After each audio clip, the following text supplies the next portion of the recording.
Last time हमने class 8 science का chapter 4 complete किया था। आज हम लोग चैप्टर 5 देखेंगे, conservation of plants and animal. So हमारा फर्स्ट टॉपिक है। इससे पहले अगर आप मेरे चैनल पर न्यू हैं तो प्लीज़ मुझे सब्सक्राइब करें, मेरी वीडियोस अच्छी लगती है तो लाइक करें। Deforestation and it causes. A great variety of plants and animal exist on earth. They are essential for the well being and survival of mankind. जैसे हमें पता है कि हमारी अर्थ पर बहुत तरह के एनिमल्स हैं, बहुत तरह के प्लांट्स हैं, और कुछ animals and plants human mankind के लिए बहुत ज़्यादा ज़रूरी है। A major threat of survival of this organism in deforestation. अब जो हमारे एनिमल एंड प्लांट्स हैं, इनके सर्वाइवल बहुत ज़्यादा मुश्किल हो रहा है। किस वजह से? डिफॉरेस्टेशन की वजह से। We know that deforestation means cleaning of forest and using that land for other purposes. Trees in the forest are cut for some of the purposes mentioned below. अब हमारा डिफॉरेस्टेशन का मतलब ये होता है कि जो हमारे फॉरेस्ट है उसको क्लीन करना, उस जो लैंड हमारी फॉरेस्ट की है उसको दूसरी चीज़ों के लिए यूज़ करना, जैसे कि प्रोक्यूरिंग लैंड फॉर कल्टीवेशन के लिए उस लैंड को यूज़ कर लेना, वहाँ पर घर बनाना, फैक्ट्रीज़ बना लेना, या फिर जो हमारी फॉरेस्ट से जो हमें ट्रीज से लकड़ी मिलती है वुड, उसका फर्नीचर बनाना, या फिर उसको एज अ फ्यूल यूज़ करना वुड को। कुछ हमारे नेचुरल डिफॉरेस्टेशन भी होता है, लाइक अगर हमारे फॉरेस्ट में आग लग जाती है वो नेचुरल डिफॉरेस्टेशन होगा, या फिर जो सूखा पड़ जाता है, ड्रॉट हो जाता है, तो वो हमारा एक नेचुरल डिफॉरेस्टेशन होता है। Consequences of deforestation. The deforestation increases the temperature and pollution level on the earth. It increases the level of carbon dioxide in the atmosphere. अब हमारा जो डिफॉरेस्टेशन है, डिफॉरेस्टेशन होने की वजह से हमारी अर्थ पर क्या नुकसान होता है? एक तो हमारा टेम्परेचर बढ़ जाता है, ऊपर से हमारा एक पॉल्यूशन बढ़ जाता है। बिकॉज अगर ट्रीज़ नहीं होंगे तो ऑक्सीजन हमारा ज़्यादा नहीं मिलेगा हमें, और ऑक्सीजन नहीं मिलेगा तो उससे हमारा पॉल्यूशन बढ़ेगा, और पॉल्यूशन बढ़ेगा। अगर ट्रीज़ नहीं होंगे तो कार्बन डाइऑक्साइड हमारा एटमॉस्फेयर में इंक्रीज़ होगा। Ground water level also get lower. Ground water level भी हमारा बहुत नीचे जाएगा। They know that deforestation disturb the balance in nature. और जो हमारा डिफॉरेस्टेशन रहता है वो हमारा नेचर जो है हमारा उसको बहुत डीबैलेंस करता है। लाइक अगर ट्रीज़ नहीं होंगे तो हमें ऑक्सीजन नहीं मिलेगा, ऑक्सीजन नहीं मिलेगा तो ह्यूमन के लिए, एनिमल्स के लिए सर्वाइवल बहुत मुश्किल हो जाएगा, because human being and animals को ऑक्सीजन से ही हमारी लाइफ बहुत ज़्यादा मतलब ऑक्सीजन पर ही हमारी लाइफ डिपेंड है। तो अगर ट्रीज़ नहीं होंगे तो हमें ऑक्सीजन नहीं मिलेगा। If cutting of trees continues, rainfall and fertility of the oil will decrease. अगर हमारी डिफॉरेस्टेशन अगर हमारा होता रहा, ट्रीज़ अगर कंटिन्यू कटते रहे, तो उससे क्या होगा? रेनफॉल और जो फर्टिलिटी है ऑयल की वो डिक्रीज़ हो जाएगी। लाइक जहाँ पर ज़्यादा ट्रीज़ होते हैं वहाँ पर ज़्यादा बारिश होती है, वहाँ की मिट्टी ज़्यादा फर्टाइल होती है। तो अगर जहाँ पर ट्रीज़ ही नहीं होंगे, जहाँ पर मिट्टी अच्छी फर्टाइल नहीं होगी, तो उससे क्या होगा? हमारी जितनी फर्टिलिटी है हमारे एक सॉइल की और रेन की, वो भी डिक्रीज़ होती जाएगी। Moreover, there will be increases chances of natural calamities such as flood and drought. और इस वजह से क्या होगा? हमारी कुछ नेचुरल क्लैमिटीज़ भी हो जाएंगी, लाइक बाढ़ आ जाएगी या फिर सूखा पड़ जाएगा। Plant need carbon dioxide for photosynthesis. Few trees would mean that less carbon dioxide will be used up, resulting in its increased amount of the atmosphere. अब क्या होता है कि जो हमारे प्लांट्स होते हैं उनका जो फोटोसिंथेसिस की जो प्रोसेस रहती है उसके अंदर उन्हें कार्बन डाइऑक्साइड चाहिए होता है, बट कुछ हमारा अगर लेस कार्बन डाइऑक्साइड अगर हमें मिलेगा तो उससे क्या होगा कि एटमॉस्फेयर के अंदर कार्बन डाइऑक्साइड जो बढ़ने के चांसेस बढ़ जाएंगे। और अगर ऐसा होगा तो इससे क्या होता है, जब हमारा एटमॉस्फेयर में कार्बन डाइऑक्साइड बढ़ता है तो इससे हमारी ग्लोबल वार्मिंग होती है। The increase in temperature on the earth disturb the water cycle and may reduce the rainfall. This cause drought. अब अगर हमारी बारिश नहीं होगी, अगर बारिश नहीं होगी और टेम्परेचर कंटिन्यू बढ़ता जाएगा, तो बारिश ना होने से और टेम्परेचर अर्थ का बढ़ने से क्या होगा? वह सूखा पड़ने लगेगा। लाइक रेगिस्तान जो होता है जहाँ पर सूखा पड़ने लगता है, मिट्टी बिल्कुल सूख जाती है जिसके अंदर मॉइस्ट नहीं रहती है, तो अगर बारिश नहीं होगी हमारी तो उससे सूखा पड़ेगा। बारिश नहीं हो रही है और टेम्परेचर भी बढ़ रहा है अगर, तो उससे क्या होगा? ड्रॉट की कंडीशन आ जाती है। Deforestation is a major cause which lead to the changes in soil property. Physical property of soil get affected by plantation and vegetation. Fewer trees result in more soil erosion. Removal of the top layer of the soil exposes the lower, hard and rocky layers. This soil has less humus and it is less fertile. Gradually, the fertile land gets converted into desert. It is called desertification.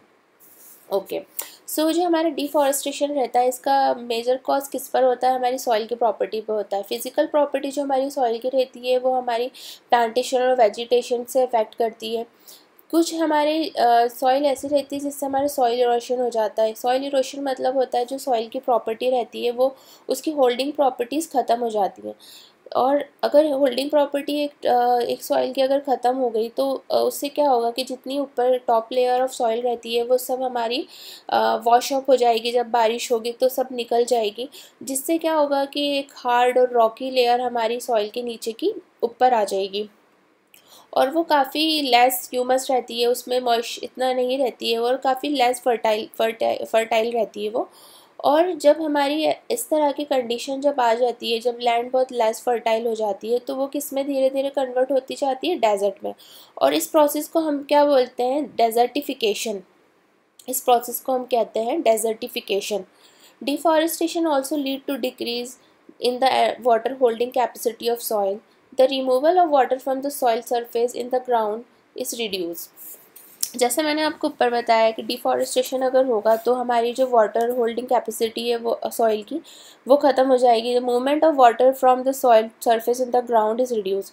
और जो हमारी जो water रहता है जब एक soil पर जाता है तो सॉइल क्या करती है, उस वाटर को एब्जॉर्व कर लेती है और वो सॉइल बिल्कुल डीप ऑफ द सॉइल चला जाता है हमारा वाटर, तो वो भी कैपेसिटी उसकी रिड्यूस हो जाएगी. तो जब ये हमारी कंडीशन होगी कि जब हमारी जब हमारी सॉइल वाटर को एब्जॉर्ब नहीं कर रही है तो उससे क्या होगा, फ्लड्स आने शुरू हो जाएंगे. फ्लड्स किसे बोलते हैं, बाढ़ जो होती है हमें फ्लड्स कहते हैं बाढ़ को. The other properties of soil like nutrients, content, texture etcetera also change because of deforestation. अब हमारी सॉइल की दूसरी प्रॉपर्टीज़ भी होती है लाइक न्यूट्रिएंट, कंटेंट, टेक्सचर, वो सब चेंज हो जाएगा. किस वजह से, डिफॉरेस्टेशन की वजह से वो सब चेंज हो जाएगा. Conservation of forest and wildlife. Biosphere. Biosphere is the part of the earth in which living organism exist or which support life. Biosphere हमारा क्या होता है, एक पार्ट होता है अर्थ का जहाँ पे सारे लिविंग ऑर्गेनिजम्स रहते हैं और वो हमारी भी सपोर्ट करते हैं लाइफ को. बायोलॉजिकल डाइवर्सिटी और biodiversity refer to the variety of organism exist on earth, their inter relationship and their relationship with the earth. Biodiversity जो हमारी रहती है वो बहुत वैरायटी ऑफ ऑर्गेनिज्म एग्जिस्ट करते हैं उसके अंदर, जिससे इंटर रिलेशनशिप हमारा किसके साथ होता है, इन वैरायटी ऑफ ऑर्गेनिजम्स का इन्वायरमेंट के साथ होता है. हमारे अर्थ के अंदर ना हर एक लिविंग ऑर्गेनिज्म का बहुत इंपॉर्टेंट रोल है. अगर प्लांट्स हैं तो प्लांट्स का भी एक बहुत ही ज़्यादा इंपॉर्टेंट रोल है. अगर कुछ ऑर्गेनिजम्स हैं उनका एक अलग इंपॉर्टेंट रोल है. कुछ एनिमल्स का बहुत इंपॉर्टेंट रोल है और ह्यूमंस का तो इंपॉर्टेंट रोल है ही. तो ज़रूरी नहीं है कि सिर्फ ह्यूमंस का ही एक बहुत बड़ा इन्वॉल्वमेंट है हमारी अर्थ को चलाने के लिए, बट जो दूसरी चीज़ें हैं like plants, animal, organisms, under sea animals, ये भी बहुत ज़्यादा इंपॉर्टेंट रोल अपना प्ले करते हैं हमारे इन्वायरमेंट के लिए. To protect our flora and fauna हम एनिमल्स और प्लांट्स को कहते हैं. To protect our flora and fauna their habitat protected area called wild life sanctuary, national parks and biodiversity reserve have been earmarked. Plantation, cultivation, grazing, felling trees, hunting and poaching are prohibited there. अब क्या होता है कि जब हमारे जो flora and फोना है कुछ तरह के एनिमल और प्लांट्स इस तरह के होते हैं कि उनकी जो जितनी हैबिटेट है वो बहुत ख़त्म हो रही हैं. क्योंकि जब डिफॉरेस्टेशन होता है, जब प्लांट्स कटते हैं तो उससे क्या होता है कि कुछ तरह के एनिमल की एक वैरायटी होती है, कुछ प्लांट्स की वैरायटी होती है, जिसके वजह से वो लोग उन्हें उस तरह के इन्वायरमेंट नहीं मिलता है तो उनका सर्वाइवल बहुत मुश्किल हो जाता है और फिर वो लोग मर जाते हैं. ऐसे धीरे धीरे करते करते जब सारे उस तरह के एनिमल मर जाते हैं तो उनकी जो हैबिटेट होती है, जो उनकी वैरायटी होती है वो पूरी तरह से ख़त्म होती है. तो गवर्नमेंट क्या करती है कि एक प्रोटेक्टेड एरियाज़ बनाती है. उन प्रोटेक्टेड एरियाज़ को हम लोग क्या बोलते हैं, wild life centuries, national park, biodiversity, जहाँ पर क्या होता है कि हम जो बहुत ही जो ऐसे प्लांट्स और एनिमल हैं जो ख़त्म हो रहे हैं उनको वहाँ पे वो रिज़र्व करके रखती है। जैसे प्लांटेशन वहाँ पर उस चीज़ का करती है, कल्टीवेशन करती है, ग्रेजिंग करती है, फिलिंग ऑफ ट्रीज़, हंटिंग, इस तरह का सब चीज़ें वो वहाँ पर रखती है। बिल्कुल जंगल जैसा होता है, बट वहाँ पर जो हमारा जितने भी हंटिंग और इस तरह की जितनी भी एक्टिविटीज़ होती हैं वो सब प्रोहिबिटेड रहती हैं उस एरिया में। और उस एरियाज़ को हम लोग क्या बोलते हैं, प्रोटेक्टेड एरियाज़ बोलते हैं। अब वाइल्ड लाइफ सेंचुरी क्या होता है, areas where animals are protected from any disturbance to them and their habitat. जैसे कि मैंने आपको ऊपर बताया है कि जो एनिमल्स की और जो प्लांट की हैबिटेट ख़त्म होती है, हैबिटेट्स मतलब होता है प्रजाति। तो जिस एनिमल और प्लांट की प्रजाति ख़त्म होती है तो वो हम वाइल्ड लाइफ सेंचुरी बनाते हैं उसके लिए, जहाँ पर वो लोग प्रोटेक्ट रहते हैं और उन्हें कोई भी डिस्टर्बेंस से वो लोग बहुत दूर रहते हैं और उनकी जितनी भी हैबिटेट रहती है वो सब वहाँ पे सेफ रहती है। अब नेशनल पार्क क्या होता है, areas reserve for wild life sanctuary where they can freely use the habitat natural resources. अब नेशनल पार्क में क्या होता है कि कुछ तरह के एनिमल्स और प्लांट्स होते हैं जिनका इन्वायरमेंट में रहने का कुछ अलग तरीका होता है। अगर एक प्लांट है उसको कुछ अलग तरह के सनलाइट, वाटर और जो भी उसको प्रॉपर्टीज़ चाहिए होती हैं वो एक अलग तरह की होती है। हर एक प्लांट की एक अलग तरह की ग्रो होने के लिए, सर्वाइवल होने के लिए एक अलग तरह की उसको प्रॉपर्टीज़ चाहिए होती हैं। वैसे ही एनिमल्स के साथ भी होता है। तो गवर्नमेंट क्या करती है, नेशनल पार्क्स बनाती है जहाँ पर वो लोग वाइल्ड लाइफ को रखते हैं। वाइल्ड लाइफ मतलब होता है animals.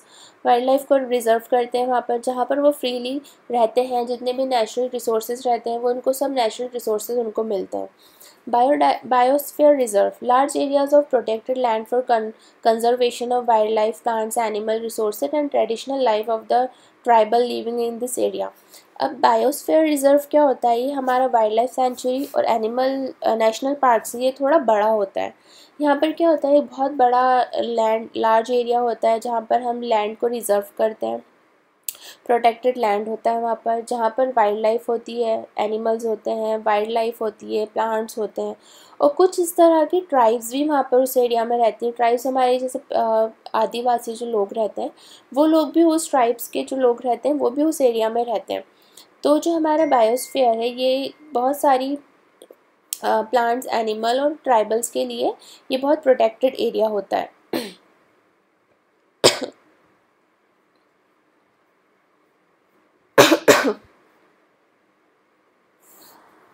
Biosphere Reserve.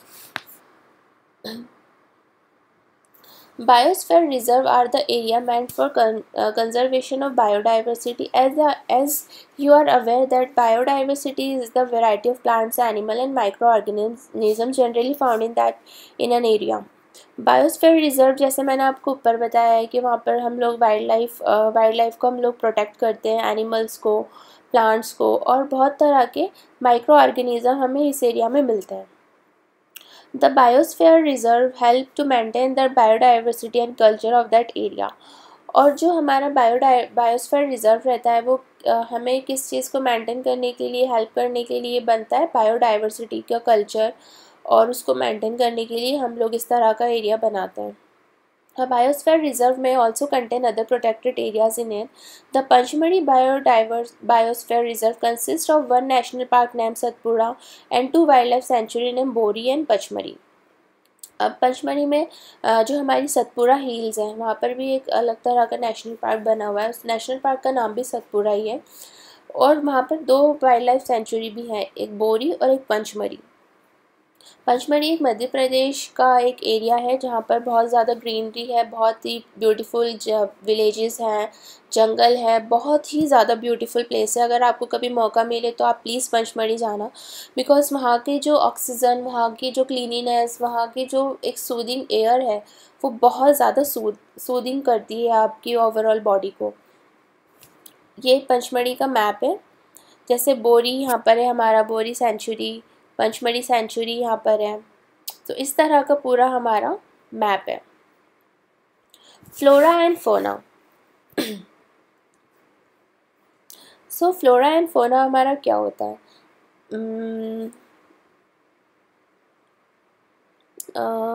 the plants and animal found in particular area are termed as flora and fauna respective to their area. Okay, so जो हमारे प्लांट्स और एनिमल रहते हैं अगर वो कुछ पर्टिकुलर एरिया में ही जो मिलते हैं हमें उनको हम लोग क्या कहते हैं, फ्लोरा एंड फौना। इसको आप ऐसे समझ सकते हैं जैसे हमारे कैमल्स रहते हैं वो सिर्फ हमें राजस्थान में मिलते हैं, बिकॉज कैमल जो है एक ऐसा एनिमल है जो बहुत हॉट टेम्परेचर में सर्वाइव करता है। कुछ हमारे एनिमल्स जैसे हमारा वाइट पैंडा, बियर्स हमारे जो रहते हैं ये हमें कोल्ड एरियाज़ में मिलते हैं। तो जिस तरह का एनिमल होता है, जिस तरह से इन्वायरमेंट होता है, वहाँ का वेदर क्लाइमेट होता है, उस तरह के वहाँ के एनिमल्स होते हैं। और वैसे ही प्लांट्स के साथ भी होता है। जो हमारा कैक्टस रहता है वो हमें राजस्थान की गरम गरम जो होती है वहाँ का टेम्परेचर उसमें मिलता है। वैसे ही एप्पल का जो ट्री होता है वो हमें नॉर्थ में कश्मीर में मिलता है। तो इस तरह की चीज़ों को हम लोग क्या बोलते हैं, जब पर्टिकुलर एरिया से कुछ एनिमल और प्लांट्स बिलोंग करते हैं तो उनको हम क्या कहते हैं, फ्लोरा एंड फोना। अब यहाँ पर कुछ तरह के एनिमल्स और प्लांट्स यहाँ पर मेंशन करे गए हैं। सो करें endemic species. Endemic species are those species of plants and animal which are found exclusively in particular area. They are not naturally found anywhere else. A particular type of animal or plants may be endemic to a zone, state or a country.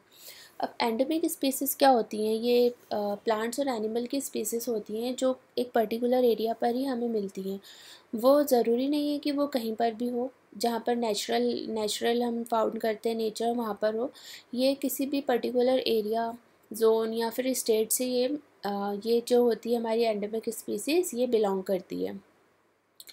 साल and wild mango, two example of endemic flora of Pachmarhi biosphere reserve. Bison, Indian giant squirrel and flying squirrel are endemic flora of this area. अब जो हमारा साल और wild mango जो रहता है ये हमारा एंडेमिक फ्लोरा है। कहाँ का, पंचमढ़ी बायोस्फीयर रिजर्व का। बाइसन जो है हमारा वो इंडियन जाइंट स्क्वेरल और फ्लाइंग स्क्वेरल भी हमें इस एरिया में मिलती है। Increasing population and introduction of new species may affect the natural habitat of endemic species and endanger their existence. अब जो पॉपुलेशन बढ़ती है, जितनी भी पॉपुलेशन एक एरिया में या फिर एक जंगल में जहाँ पर एनिमल्स की या फिर प्लांट्स की जितनी भी उनकी हैबिटेट्स बढ़ती हैं, तो जो एग्जिस्टिंग हैबिटेट्स हैं उनको वो काफ़ी एंडेंजर करती हैं, उनका सर्वाइवल वहाँ पर मुश्किल हो जाता है। स्पीसीज़ हमारा species is a group of population which are capable of interbreeding. This means that the member of species can reproduce fertile offsprings only with the member of their own species and not the member of other species. Member of this species have common characteristics. Species क्या होती हैं, अगर एक आप ऐसे मान सकते हैं, अगर एक टाइप की बर्ड है, तो एक टाइप की बर्ड है तो वो एक ही टाइप की बर्ड को वो क्या करेगी, उसका एग वो ले करेगी, तो उस एग में से उसी तरह का बर्ड निकलेगा।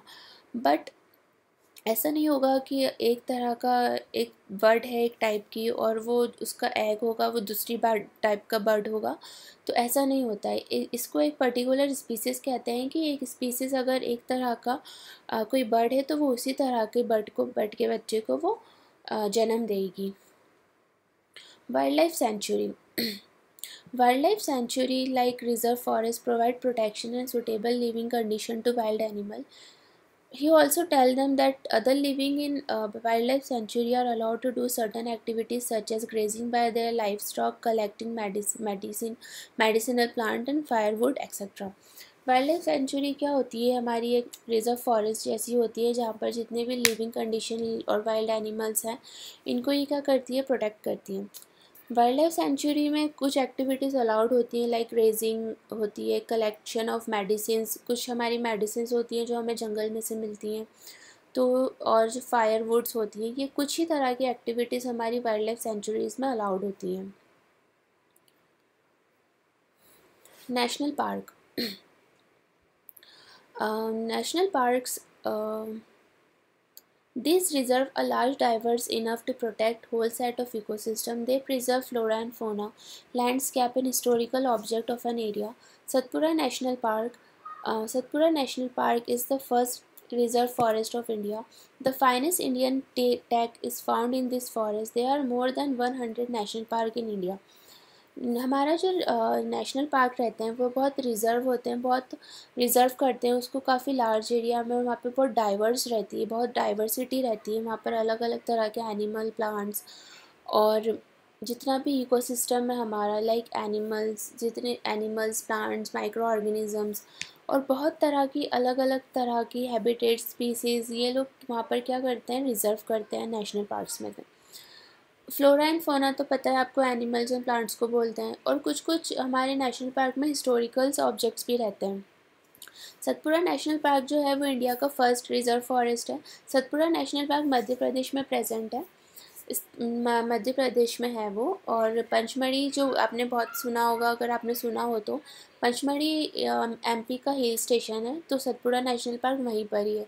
अगर आपको कभी मौका मिले तो प्लीज़ आप घूमने जाना, बहुत ब्यूटीफुल स्पेस है वहाँ। और फाइनेस्ट इंडियन टैग भी हमको इस फॉरेस्ट में मिलता है। और इंडिया में हमारे 1000 से भी ज़्यादा नेशनल पार्क्स हैं। Tiger is Tiger is one of many species which are slowly disappearing from our forest, but the Satpura Tiger Reserve is unique in the sense that a significant increase of population of tiger has been seen here. Once upon a time, animal, lion, elephant, wild buffalo, or bison were found in a Satpura National Park. Animals whose number are diminishing to level that might face extinction are known as the endangered animal. अब MP में जो Satpura park है, Satpura national park है, तो वहाँ पर एक तरह का हमारा सतपुड़ा टाइगर रिजर्व भी बना हुआ है। जैसे कि आपको पता होगा कि हमारे इंडिया में टाइगर की जो स्पीसीज़ है, टाइगर जो है वो काफ़ी धीरे धीरे बहुत डिसअपियर हो रहे थे। तो जो हमारा सतपुड़ा नेशनल पार्क है उसने टाइगर की पॉपुलेशन को काफ़ी प्रोटेक्ट करा। अब वहाँ पर टाइगर की जो टाइगर जो हमारा है, अब वो उसकी पॉपुलेशन वहाँ पर बढ़ रही है धीरे धीरे। और तरह के एनिमल्स भी like elephant, lion, wild buffalo, बारहसिंगा, ये भी हमें अब सतपुड़ा नेशनल पार्क में देखने को मिलते हैं। और जो हमारे एनिमल्स होते हैं जिनकी जो बहुत ज़्यादा, जिनका जो डिक्रीज़ होती जाती है, स्पीसीज़ जो ख़त्म होती जाती है, डिसअपियर होती जाती है, उन तरह के एनिमल्स को हम लोग क्या बोलते हैं, इंडेंजर्ड एनिमल्स बोलते हैं। जो tiger, lion, elephant, wild buffalo, बारहसिंगा, ये भी हमारे इंडेंजर्ड एनिमल्स ही हैं। Animals has become difficult because survival of some animals have become difficult because of disturbance in their national habitat. अब हमारे जो एनिमल्स रहते हैं तो इनका सर्वाइवल इसलिए ज़्यादा मुश्किल होता है क्योंकि इनकी जो नेचुरल हैबिटेट रहता है, इनका जो रहने का सर्वाइवल का जो तरीका है, उसके अंदर ह्यूमन क्या करता है, डिस्टर्बेंस करता है, जिसकी वजह से ये लोगों की जो जितनी भी स्पीसीज़ हैं वो धीरे धीरे ख़त्म होती जाती हैं। National Park human activities such as gathering, poaching, hunting, capturing animal of collection, firewood, medicine plant are not allowed. अब जो नेशनल पार्क्स रहते हैं इसके अंदर क्या होता है कि जो हमारी ग्रेजिंग, पोचिंग, हंटिंग, कैप्चरिंग और animal collection of firewoods, medicine plant, ये अलाउड नहीं होता है। वाइल्ड लाइफ सेंचुरी में ये सारी चीज़ अलाउड होती है, बट नेशनल पार्क में ये चीज़ें अलाउड नहीं होती हैं क्योंकि नेशनल पार्क में हम इस तरह के एनिमल्स को रखते हैं जो बहुत ज़्यादा एंडेंजर्ड कैटेगरी में होते हैं। वैसे तरह के हम लोग एनिमल्स को नेशनल पार्क में रखते हैं। An ecosystem is made of all plants, animal and microorganism in an area along with non-living components such as climate, soil, river, delta, etc. Ecosystem क्या होता है? इकोसिस्टम हमारा किससे बनता है? प्लांट्स, एनिमल, माइक्रो ऑर्गेनिज्म से बनता है। और कुछ नॉन लिविंग कंपोनेंट्स भी होते हैं जो climate, soil, river, delta, etcetera, इन सब सारी चीज़ों से मिलकर हमारा क्या बनता है? इकोसिस्टम बनता है। रेड डेटा बुक क्या होती है? Red data book is a source of book which keep and record of all the endangered animal and plants. Red data book is maintained internationally by an organization.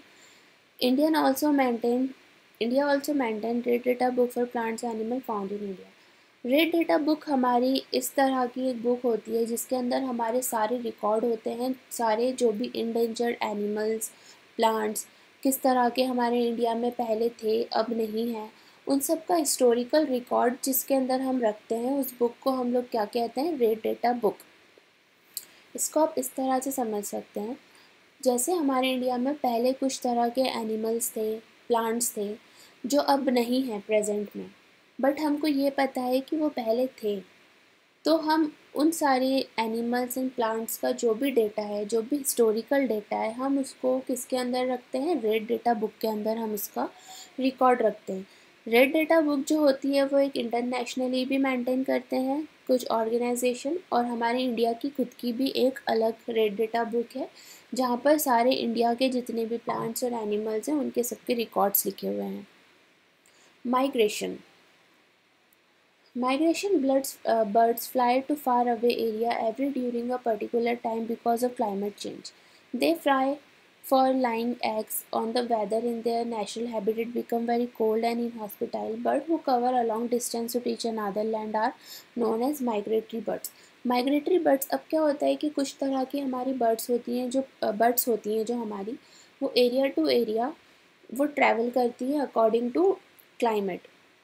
एक जगह पर बहुत ज़्यादा winters में snow होती है तो बर्ड्स क्या करती हैं वहाँ पर उनके एग वो लेइंग नहीं कर पाती हैं, तो वो लोग मूव करती हैं फ्लाई होकर, वो ऐसे ऐसे क्लाइमेट में जाती हैं जहाँ पर वो बहुत इजीली अपने लेइंग कर दें एग्स को, और उनको जो वहाँ का वेदर है वो उनको नेचुरल हैबिटेट जैसा उनको फील हो। तो इस तरह के बर्ड्स को हम लोग क्या बोलते हैं, माइग्रेटरी बर्ड्स। माइग्रेटरी बर्ड्स को आप इजी वर्ड्स में ऐसे समझ सकते हैं कि बर्ड्स जो हमारी होती हैं वो एरिया टू एरिया फ्लाई करती हैं अपने एग्स को लेइंग करने के लिए और अपने सर्वाइवल के लिए, बिकॉज जहाँ पर वो रहती हैं वहाँ का टेम्परेचर बहुत ज़्यादा क्लाइमेट चेंज होता है, तो इस वजह से वो लोग ऐसी जगह पर मूव करते हैं जहाँ पर उनका सर्वाइवल ईजी हो। Recycling of paper can be recycled. Paper can be recycled 5 to 7 times for use. Each student save at least one sheet of paper in a day. We can save many trees in a year. We should save reused paper and recycle it. Sorry. अब जो paper होता है वो 5 से 7 बार recycle हो सकता है। अगर हर स्टूडेंट एक शीट ऑफ पेपर अगर सेव करेगा तो इससे हम साल में काफ़ी ज़्यादा ट्रीज़ को सेव कर पाएंगे। हमारा जो एक रीयूज़ पेपर जो होता है, एक यूज़ करा हुआ जो पेपर होता है, अगर हम उसको रीयूज़ करें तो इससे हमारे रिसाइकलिंग की जो प्रोसेस है वो भी हमारी काफ़ी बढ़ेगी। अगर हम बहुत सारे 1 शीट ऑफ पेपर भी अगर एक स्टूडेंट अगर सेव करता है तो इससे मैनी ट्रीज़ को हम लोग सेव कर सकते हैं। But by this we not save trees but also save energy and water needed for manufacturing paper. ऐसा ज़रूरी भी नहीं है कि हम सिर्फ ट्री ही को सेव करेंगे। ऐसा रीयूज़ करने की वजह से क्या होगा कि एनर्जी और वाटर भी हमारा सेव होगा जो एक पर्टिकुलर पेपर बनाने में लग रहा था। साथ ही साथ अमाउंट ऑफ हार्मफुल केमिकल्स जो हमारे यूज़ होते हैं वो भी रिड्यूस होंगे, जिससे हमारे एनवायरनमेंट में भी काफ़ी नुकसान पहुंचता है। रिफॉरेस्टेशन, अब रिफॉरेस्टेशन क्या होता है? Reforestation is restoring or destroy forest by planting new animal. The planted trees should generally be of same species which were found in the forest. Reforestation हमारा क्या होता है, जो हमारे फॉरेस्ट हैं वो डिस्ट्रॉय हो चुके हैं, जो वहाँ पर हम लोग न्यू प्लांट्स को प्लांटिंग कर दें न्यू प्लांट्स की, जो हमको जंगल में मिलते हैं और जो वहाँ पर थे। अगर मैं एक जगह से मैंने अगर मैंगो ट्री कट किया है तो मैं उस तरह का मैंगो ट्री दूसरी जगह पर अगर प्लांट कर दूँ तो हमारा वो बैलेंस हो जाएगा। अगर एक ट्री कटा है for making very important things like paper या फिर कुछ और चीज़ के लिए, अगर हमें मजबूरन वो एक ट्री काटना पड़ा, तो हम वैसे ही अगर सेम टाइप ऑफ ट्री अगर हम एक जगह पे प्लांट कर दें तो उससे क्या होगा कि हमारा जो फॉरेस्ट है वो बैलेंस्ड हो जाएगा। Reforestation can be naturally. If the deforested area is left undisturbed, it reestablishes itself. In a natural reforestation, there is no role of human being. अब रिफॉरेस्टेशन क्या होता है, ये नेचुरली ही बनता है। रिफॉरेस्टेशन अगर हम डिफॉरेस्टेड एरिया को अगर हम अनडिस्टर्ब छोड़ दें, अगर हम उसको उसके हाल पर छोड़ दें, उसको डिस्टर्ब ना करें, तो क्या होगा कि वो खुद से ही रिफॉरेस्टेटिंग वहाँ पर स्टार्ट हो जाएगी और उसमें ह्यूमन का कुछ रोल नहीं रहेगा। वो नेचुरली ही वहाँ पर ट्रीज़ बनना स्टार्ट हो जाएंगे। We have already caused tremendous damage to our forest. If we have to retain our green wealth for future generation, plantation of more trees is the only one option. अगर हमें हमारी future generation को अगर हमें अच्छा oxygen, अच्छी greenery, अच्छा सब कुछ अगर हमें एटमॉस्फेयर और जितना भी इन्वायरमेंट अगर हमें उसको देना है तो हमको प्लांटेशन ही करना पड़ेगा, इसके अलावा कोई और ऑप्शन नहीं है। Forest Act is the act aimed to preservation and conservation of natural forest and meet the basic need of people living near the forest. अब हमारे इंडिया में ना एक तरह का एक्ट है, फॉरेस्ट एक्ट है, जो हमारा प्रिजर्वेशन और कंजर्वेशन ऑफ नेचुरल फॉरेस्ट के लिए यूज़ होता है। ऐसा होता है कि कुछ ह्यूमंस और जो ह्यूमंस हमारे कुछ ट्राइब्स विलेजेस के पास जो रहती हैं, तो उनकी जितनी भी बेसिक नीड्स हैं उनको पूरा करने के लिए हमारा इस तरह के एक्ट को इंडिया ने बनाया है। ये आज हमारा चैप्टर 5 पूरा कंप्लीट हो चुका है। और मैंने सारे इसके अंदर मेन टॉपिक्स ही कवर करे हैं जो बहुत ज़्यादा इम्पॉर्टेंट है और जो आपके नॉलेज के हिसाब से भी इम्पॉर्टेंट है, और क्वेश्चन आंसर्स जो भी रिलेटेड हैं सभी इसी टॉपिक्स में से आएंगे। और अगर आपने अभी तक मेरा चैनल सब्सक्राइब नहीं किया है तो प्लीज़ सब्सक्राइब करें और लाइक करें। Thank you for